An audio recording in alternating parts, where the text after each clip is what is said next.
What's up, everyone? Welcome to the FAA podcast.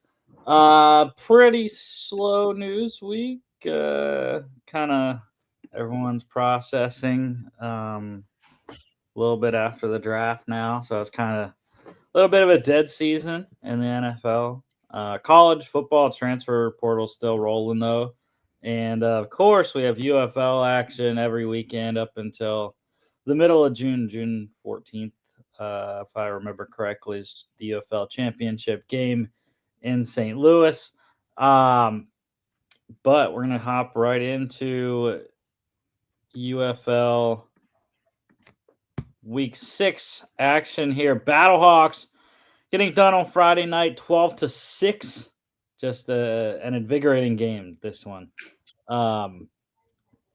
Yeah, I was pissed, man. I had the Renegades, as did Christian. We were against you and Danny. Again, I don't know why we pick against Danny because he wins. He went 4-0 this week. Or actually, no, 3-1, I should say. Props to you, picking Michigan.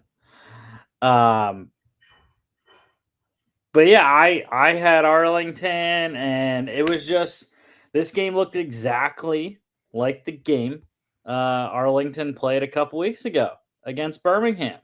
It's just as a 9-10 decision in that one. They were up 9-0, I believe, most of the game there. This one was kind of different. St. Louis scored, got up 6-0, got up 9-0. Renegades scored, got a field goal. Battlehawks got another field goal, and then Renegades got their second field goal.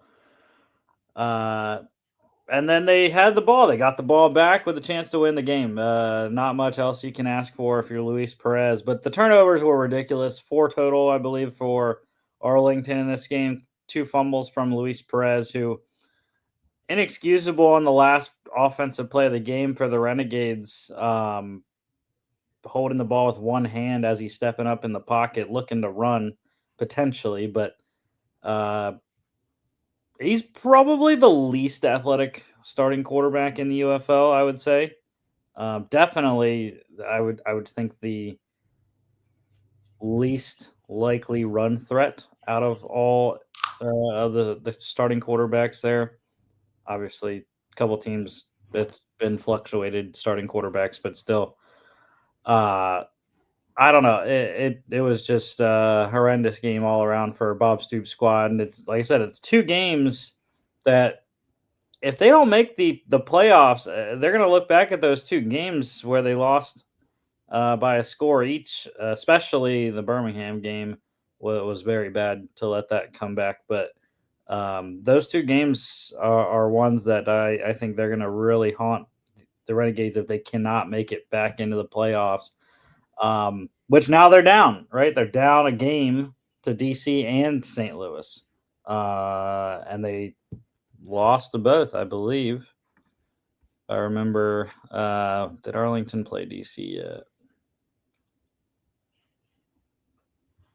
No, they have not played. Or no, yeah, they lost the DC last week in week 5. So DC's in a good position, even though they're tied with St. Louis. They have the head-to-head right now on over St. Louis and Arlington. DC, luckily for them, their 2 losses have come at the hands of. Okay, so San Antonio beat them, but luckily that's not going to matter likely with San Antonio at 1-5. But their only other loss for DC is to the Panthers this week. So that was a USFL XFL cross game, which doesn't hurt you in the standings essentially. And you're looking at tiebreakers anyways. But in the stats here, Luis Perez, 16 of 23, 69.6%, 145, a pick, 2 fumbles, Like I said, turnovers were very bad in this game. Max Duggan, it wasn't pretty passing the ball at all. 36.8%, just 93 yards. He did throw a touchdown. But once again, I mean, the ground game for Max Duggan was impressive. 10 carries, 49 yards, and a fumble. I do kind of wonder though if Duggan's gonna end up like Riley Leonard in the freaking national championship game after that first drive, where he's just like beat up and can't isn't as effective anymore. I mean, this, like I said, it's 2 straight weeks now where he's had 10 plus carries, and it's like, you know, I don't see Max Duggan sliding either when I'm watching these games. So, um, Jacob Sailors did lead the game in rushing for St. Louis, 14 carries, 57 yards. Javante Payton leading the game in receiving for Arlington, caught all three of his targets for 40 yards and a fumble that again was ridiculous. It was just a peanut punch over the top, kind of tomahawk chalk down, and Peyton, not tight enough with the ball in his chest, so lost that one on what would have been really good field position for Arlington after a first down. Hakeem Butler, that man's wild. He has 3 receptions this season for 3 touchdowns, all 30 plus yards down the field. Once he's came back, he's been downfield. He's averaging 51.3 yards per reception, by the way. Defensively, I'm going to go with St. Louis linebacker Peter Tamapenu. He's the guy that ended the game. 4 tackles, all of them solos, 2 sacks, 2 forced fumbles, and a fumble recovery. And like I said, one of those forced fumbles was the game ender. There. Willie Taylor, though, for Arlington, did have a great game on their side, and can't say it wasn't. It was the defense's fault for Arlington. You allow 12 points in a game, you would think you'd be able to win. And I had to list Lucas Haversick, unfortunately, for Arlington. Kickers have one job in the UFL, and that's to kick field goals, potentially kick off as well. Sometimes it's the punter, sometimes it's kicker, but mainly they are there to kick field goals because there's no extra points. And if Haversick would have made the 44-yarder that he missed in the first quarter, that would have put Arlington up 3-0. They would have only needed a field goal. They wouldn't have had to rush as much at the end of the game, which they really didn't. They had plenty of time. I think it was like 3 minutes and 13 seconds or something like that at the end of the game. Plenty of time with a timeout or two. But they would have only needed 3. So it would have been a totally different set of scenarios there for the Renegades had he made that one and only been down 3 instead of 6. Battlehawks plus 1.5 went outright under 42.5, and apparently got a nice betting nugget over the weekend watching the I think it was the DC game on Sunday. Dogs have been barking very loudly in the UFL this year. Going into this week 6, I guess they were hitting at 80% on the spread. So that's wild. Saturday we had one game, Roughnecks, close one over the Showboats, 21-20. We almost all got a game on Danny there, but he got us again on the Lone Wolf. I don't know. I thought I was disappointed by Memphis. I thought they definitely should have won this game. They had the momentum, just they couldn't get a stop at the end of the game. I mean, Houston got the ball back with I want to say it was like 5 minutes or something like that, and they ran the entire thing out. Like 3 first downs is all it took, and It also included a very questionable decision from Coach Turner, I thought, or was it this game or was it the? Yeah, I think it was this game. He challenged a 3rd and short spot, where it was one of those where it's like a scrum, and you can't see the ball. And with the UFL, they have the true line technology where it's technical. It doesn't. It's not a human eye, placement of the ball. It's electronic. There's a chip in the ball, tells you where the ball is spotted. So the true line showed it was a first down.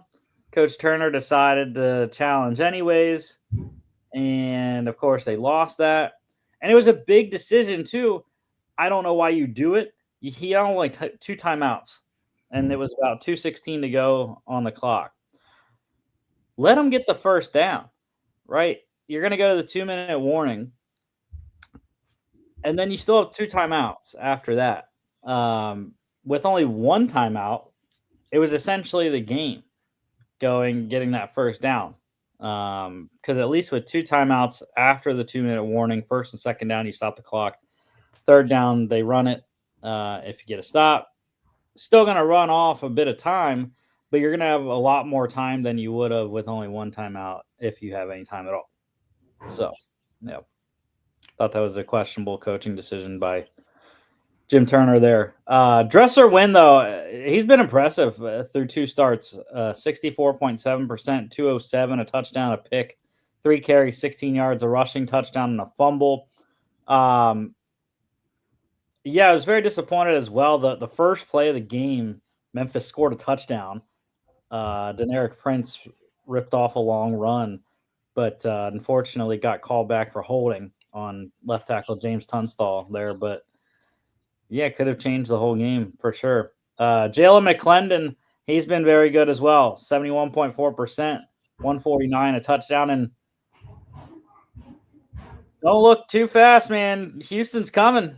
They are right in the thick of this thing, and it's wild. Both conferences, 2 teams at the top at 4-2, a third team right there at 3-3 as well. So it's 6-team race coming down to the stretch here for 4 spots. Zaquandre White, he led the game in rushing for Houston, 13 carries, 50 yards, 4 catches on 5 targets for 16 yards. Wes Hills, I know he was sub 4 yards per carry there, but he was really a spark. First game in the Showboats uniform for Hills, former New Orleans Breaker, former Michigan Panther as well, and led the USFL in rushing in 2023. But yeah, I'm excited to see Hills going forward. Even though Memphis 1-5, they're kind of out of it now. 3 games back with only 4 to go. But I'm excited to see what he can do down the stretch for the Showboats for sure. And wide receiver D. Anderson led the game in receiving for Memphis. Caught 5 of 7 targets, 47 yards. We will talk about Mr. Anderson in a hot sec. Touchdown for Justin Hall from Houston there. And defensively, how about big man, Houston defensive end TJ Franklin? 2 tackles, both of them solos, tackle for loss, and a 40-yard fumble return for a touchdown. That was a wild hit. Dresser Wynn absolutely got demolished on the hit, and it's no wonder he dropped the ball. I mean, I think most people would getting hit that hard. But hey, popped up. EJ Perry did come in for a little bit, threw a couple passes, completed just one of them. But Win, tough for sure. Memphis covered plus 3.5 over 37.5. Sunday, this was the shocker of the weekend of the UFL. Panthers 38-14 demolition of the DC Defenders. And hey, man, Jordan Ta'amu, he had a good completion percentage for once. for him. 52.8%, 259, 2 touchdowns, 5 carries, 17 yards. And it's concerning for the DC Defenders, this defense. When you look at it, it has not been very good lately. Since week 4, 24, 33, and 38 points the last 3 weeks. And they have now dropped to second worst points per game allowed, 22.2 points per game. They're still very good yards wise. They're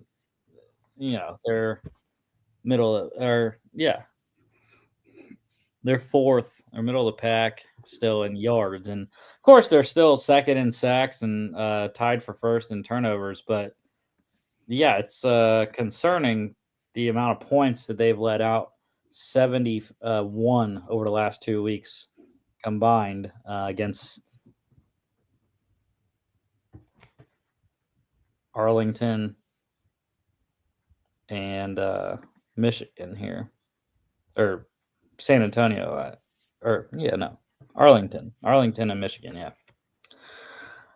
Bryce Perkins, he might be your MVP here. He looked like it for sure on Sunday. 72.2%, 188, 2 touchdowns, 9 carries, 76 yards, a rushing touchdown, and it's just ridiculous. I tweeted out a couple times about this game.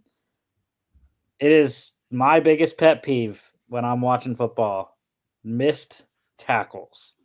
And I am sure, knowing how Greg Williams is, I am sure his son Blake, who is now the defensive coordinator, will have them boys out there tackling this week because they looked soft.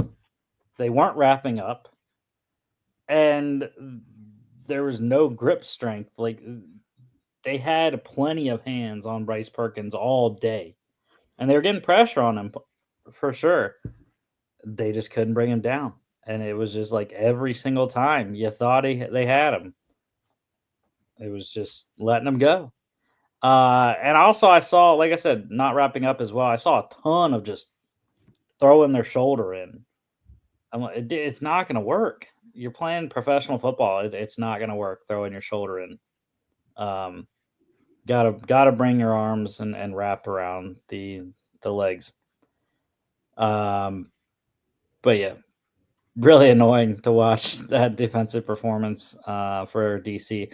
Toa Taua, man, he had a great game. 94 yards on 19 carries, touchdown, led the game in rushing, and he's having a great year coming in after the first couple of games missed after he was cut in camp, actually.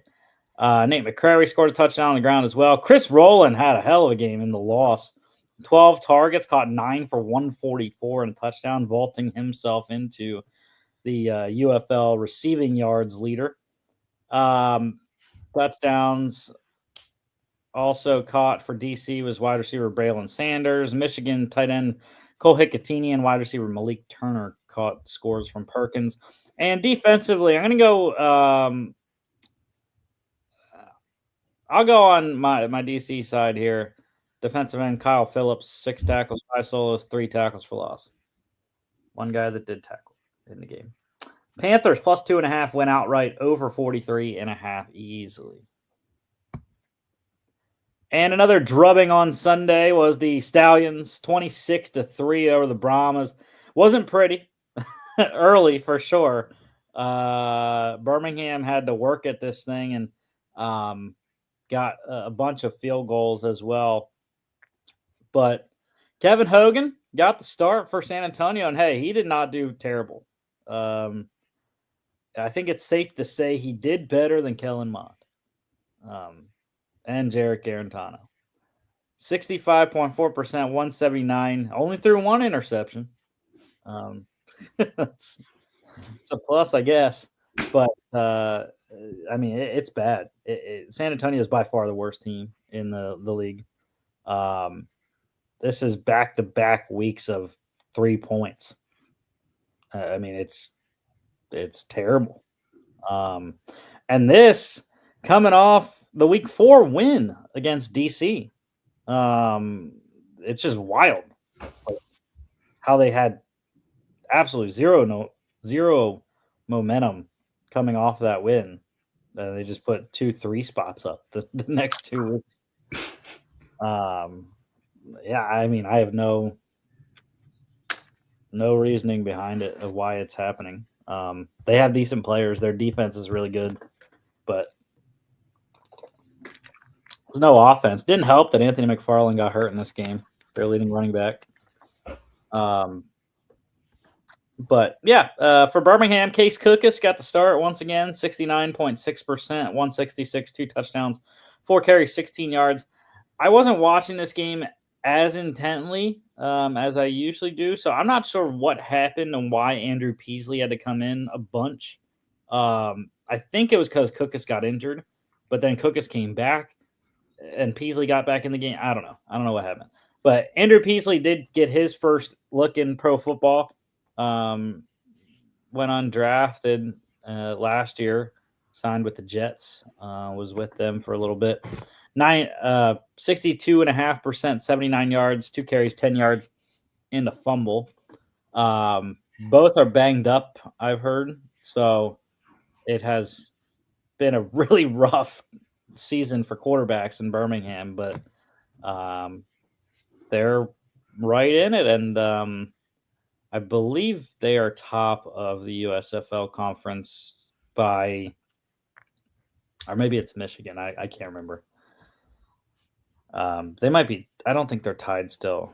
Yeah, I think Birmingham is up by like some tiebreaker.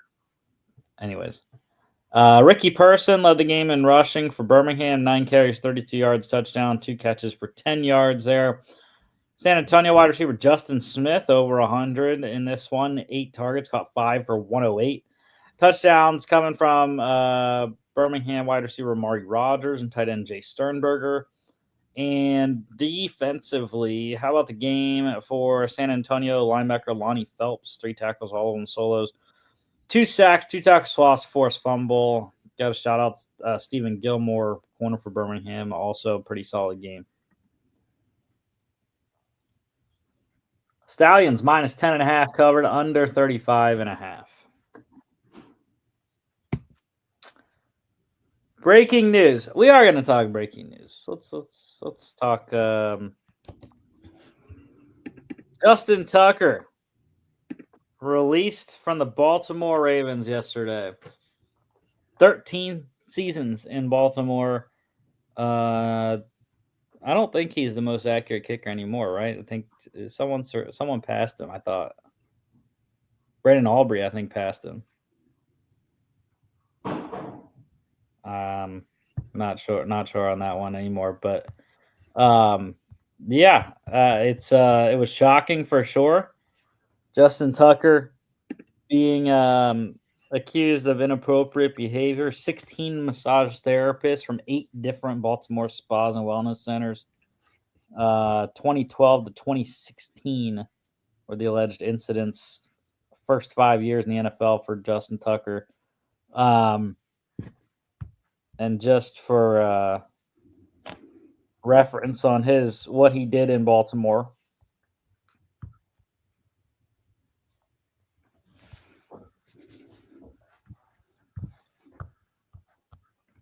He had, where was it at? I don't know. I had the picture.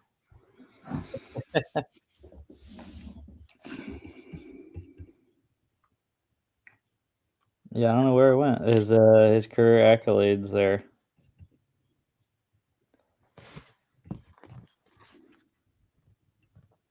Did you find the thing we were looking up? No, I have no idea. Okay. I thought that's what you were doing. I have no idea what we're looking up here. Yeah, I forgot to. Anyways.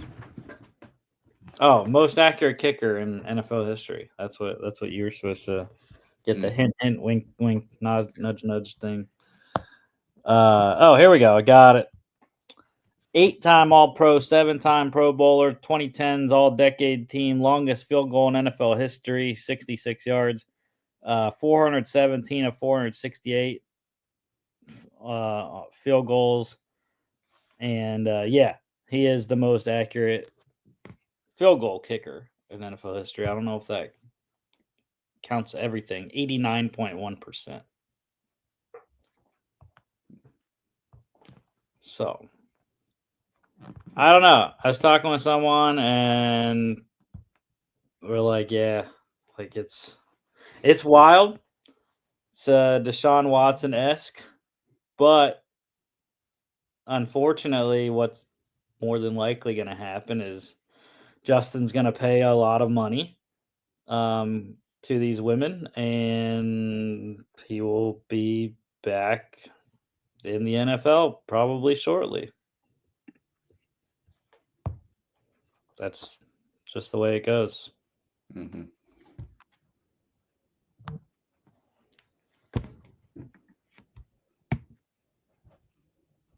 All right. Other news here. College football news. Transfer portal. Oklahoma running back Gavin Sawchuk.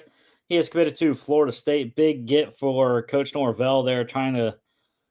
I mean, there's really nowhere but up for FSU from last season. So, but yeah, Sawchuk, very dynamic running back, can catch and run. Like I said, great player going to FSU.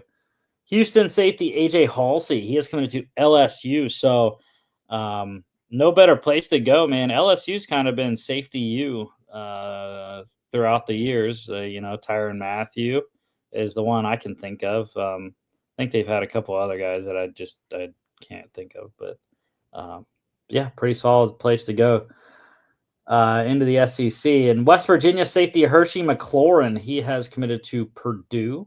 He's going to the Big Ten. Michigan head coach Sharon Moore going to be suspended the weeks 3 and 4 this year. So they play Central Michigan and Nebraska, Jimmy. They open week 1 against New Mexico. Okay. Then they play freaking Oklahoma week 2. I think that's in Norman.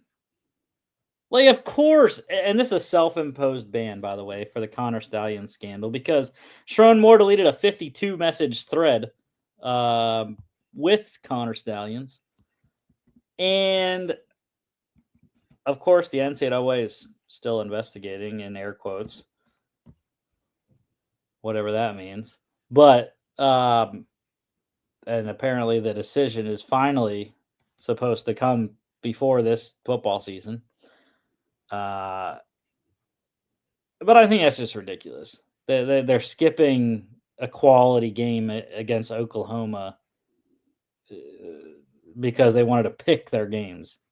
Like, no, if you're going to freaking suspend him, suspend him from the start. Suspend him for New Mexico and suspend him for Oklahoma.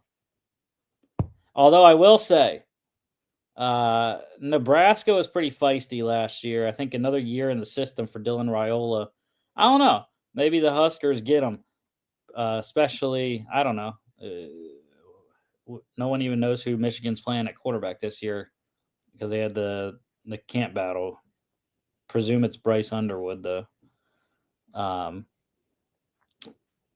Yeah. So I think that's freaking ridiculous. And it's just Michigan being scummy once again. Nothing? No Michigan hate, Jimmy? It's stupid. It's like patting yourself on the back for self-disciplining when you really aren't putting yourself in any danger. It's like, oh, I'm Yeah. going to put myself on house arrest when I have like a home movie theater, a home pool, a home hot tub. It's like, oh, look how seriously I'm taking, my self-determined discipline. It's like, shut up. Like, no one's impressed. Yeah. Yeah. And it is going to be different, though, than the Harbaugh suspension that Michigan self-imposed a couple years ago. Harbaugh in that suspension was able to coach every day except for game day. This is going to be different, apparently. Sherrod Moore will not be allowed to coach at all during the week of these two games. So, sure. If anything, I would have thought it'd be the opposite because Jim Harbaugh is a much better coach than Sherrod Moore is. And yeah, NCAA, like I tweeted out in response to this news note, when is the vacation of the championship coming? Because that is what is deserved. They blatantly broke the rules and cheated and used the information that Connor Stallions, he was not on staff anymore in 2023, but they still used information that he had collected in the first half of that 2023 season. And who knows if they did at the end. But yeah, I definitely think that should get vacated for sure. It's not just my Michigan hate. All right, UFL news. We had another trade. I think this makes 3 in 3 weeks now. The Memphis Showboats have acquired corner Darius Phillips from San Antonio Brahmas for wide receiver D. Anderson. So, mentioned D. Anderson. He just led the Showboats in receiving this week with 47 yards on 5 catches. Really hasn't made a big impact, though, overall this year. 15 catches for 182 yards. He was Memphis's third leading receiver, though. So that's one thing to kind of note. He was, third again in targets for them. But Memphis kind of doesn't make sense to me. They have a very solid secondary already. Corners are Kyrie Woods, Lance Boykin, Cam Dantzler, Eric Guerrer, who had a rough day this week. Mark Gilbert's a stud, Nehemiah Shelton, and Riverius Rivers hasn't played yet after re-signing. And then, safeties, they're solid as well. Keaton Ellis is having a great season, as is Eli Walker, Amir Reap as well. So, yeah, I don't really get it from the Memphis side. San Antonio makes a ton of sense. They have vastly underperformed at the wide receiver position, and they didn't really have a ton of size. Jacob Harris is having a hell of a year in a really bad offense. But he's 6'5". They have Rayshon Henry, who just got his first catch of the year this week on 2 targets for 3 yards there. He's 6'3". But D. Anderson brings him some more size. He's 6'6". So big time matchup for sure. And Memphis doesn't really lose a ton. They already have the size there. Kai Loxley at 6'4", Isaiah Washington at 6'3", and Jonathan Adams at 6'3" as well. They also have Dawood Davis, who's coming back. So I guess that's where it makes more sense for Memphis on the sending out D. Anderson, because Dawood Davis, I think this signals that he is ready to come back after starting the year on IR. So that would be a big boost to Memphis. Again, these teams are 1-5. I don't think either move is going to really affect. They're not going to go on a magical run here and win out and somehow make the playoffs at 5-5. But I don't know. I think Memphis definitely got the better player for sure. Phillips is having a really good season. Just 3 pass. He doesn't have a pick this year, but 3 pass defense, 14 tackles, 13 of those solos. So yeah, and it didn't make sense either for San Antonio, where they're losing their top corner essentially. He was tied for the team lead in pass defense with 3. Like I say, he doesn't have a pick, but only 2 of them have interceptions on the year anyways. So I'm guessing Bo Peep Keys will step up more. William Harper, Corey Mayfield, I would expect him to get into the starting lineup now. More transactions in the UFL. The Stallions mentioned the quarterback conundrum there in Birmingham. They placed quarterback Matt Corral on IR. He's done for the year.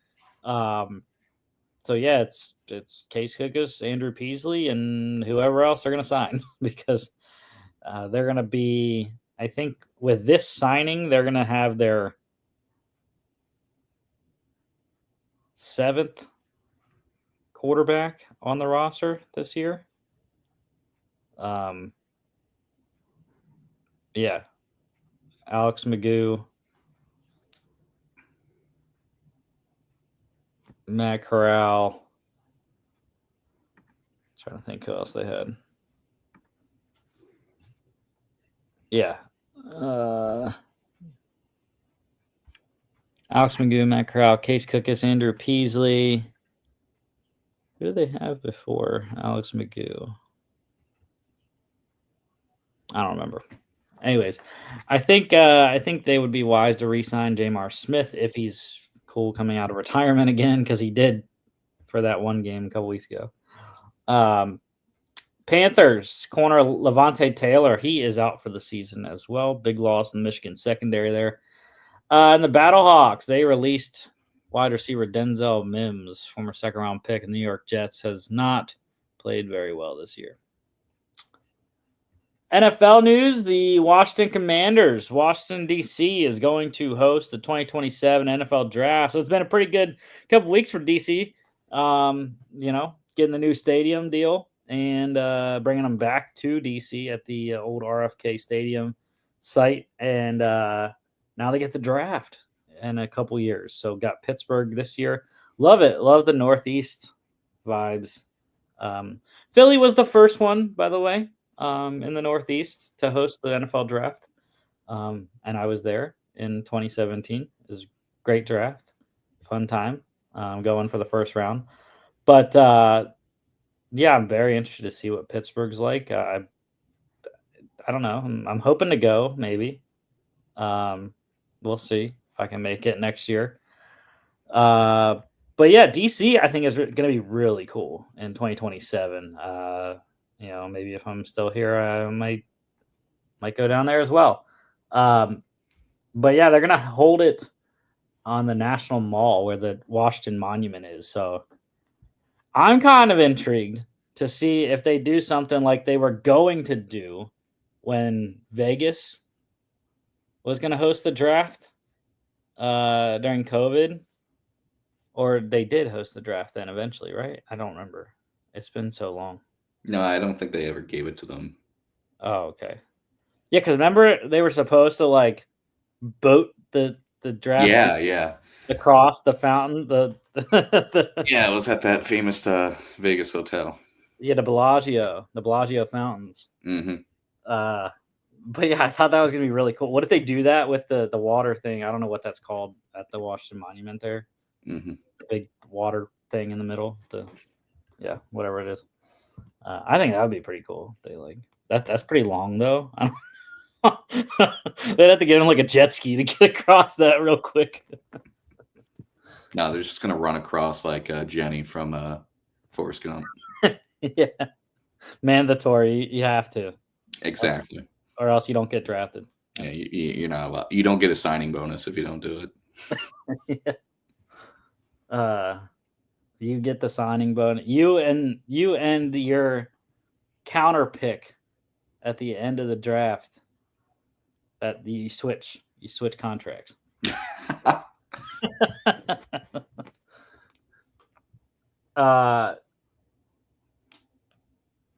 The Patriots, they have named wide receiver Julian Edelman as the 37th member of the Patriots Hall of Fame. Very deserving. Wild. He is the second most receptions in Patriots history, 620. Didn't really expect that number coming from Edelman. I know he was very good with Tom Brady for very many years, but 3-time Super Bowl champ as well. 49, 51, and 53 was Super Bowl 53 MVP as well. And member of the Short White Receiver Club, the Belichick Short White Receiver Club. So, yeah. So, yeah, I mean, very deserving. One of the best Patriots of all time, for sure. A couple of one other release other than Justin Tucker. The Eagles, they released running back Tyrion Davis-Price has been with them the last 2 seasons, I believe, on and off the practice squad. Former third-round pick of the 49ers a couple years ago. A couple signings. The Rams, they signed Eagles wide receiver Britton Covey to a 1-year deal. Sad to see him go. I really liked Britt on the on punt returns, but we got Cooper DeJean now, so that's kind of his job anyways. Even though he's a starter on defense, but yeah, I like Coop or Covey as a special teamer for sure. And the Ravens, big time addition. They signed Rams off the tackle Joe Noteboom, so big time OT depth, which is, I believe, something that I had for Baltimore that they did not acquire in the draft. Or no, they did. They got two tackles actually. So, I mean, what's your mantra, Jimmy? You never have enough O line. Got to fill the trenches. Yeah, for sure. I'm a slut for trenches. All right. I think that is all we got on that note. That's the end of the show. That's a great way to end the show, honestly. Don't forget to follow next week, UFL Week 8. We'll be back breaking down the UFL Week 7